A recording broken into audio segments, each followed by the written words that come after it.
প্রায় 9 থেকে 10 দিন পরে শ্বশুরবাড়িতে আসলাম। এসে দেখি ঘরের অবস্থা একদমই নোংরা হয়ে আছে। এগুলো এখন সব আমাকে পরিষ্কার করতে হবে। এগুলো পরিষ্কার করতে করতে আমার সারা দিনটাই আজকে চলে যাবে। তো প্রথমে তো ব্যাগে যেগুলো জামা কাপড় ছিল সবগুলোই ধোয়া ছিল, কাচার কোনো ব্যাপার নেই, যার জন্য ওগুলো ভাঁজ করে আমি ওয়ার্ড্রপে তুলে রাখছিলাম। আর ঘর তো মোটামুটি বন্ধই ছিল, তাও জানি না এত ধুলোবালি কোত্থেকে এসেছে। পুরো দেখো আমার খাট টাটগুলো আমি পরিষ্কার করছি, এত ধুলো হয়েছে বলার মতন না। আর এগুলো পরিষ্কার না করলে আমি ঘরে থাকতেই পারবো না। এর জন্য প্রথমে এসেই জামাটা ছেড়ে আমি এইসব কাজেই লেগে পড়েছি। মোটামুটি সব কিছু এক এক করে মোছা হয়ে গেছে। আর একটা ঘরে কত জিনিস থাকে তোমরাই বলো, সেগুলো পরিষ্কার করতে কিন্তু অনেকটাই টাইম লেগে যায়। আমারও তাই লাগলো, অনেকটাই টাইম লাগলো।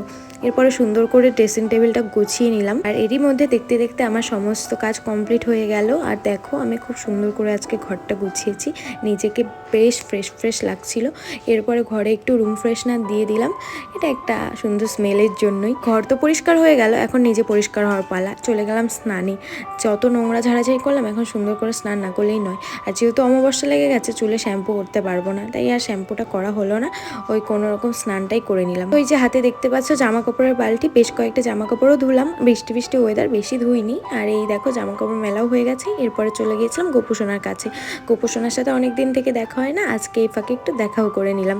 বলো ভালো লাগে এই ছোট্ট বাচ্চাটার সাথে দেখা না করলে? তারপরে চলে গেছিলাম দুপুরে খাওয়া দাওয়া করতে। শাশুড়িমা অনেক কিছু রান্না করেছে, আর আমি মোটে 2টা পদ দিয়ে খেলাম। তারপর বিকালবেলা বসে বসে একটু আম খেয়েছিলাম। তারপরে সন্ধ্যেবেলা শাশুড়িমা চা করে দিয়েছি। আজকে অনেকদিন পরে রাত্রিবেলা ভাত খাচ্ছি। বরের ইচ্ছে হয়েছে ভাত খাবে, ওর নিজেই সব করলো। ওর সাথে আমি একটু আলু সেদ্ধ ভাত ঘি দিয়ে মেখে খেয়ে নিলাম। তারপর রাতে শোবার আগে একটু গরম দুধ খেয়েছিলাম। আর মুভি দেখতে দেখতে কখন যে ঘুমিয়ে পড়েছিলাম জানিই না।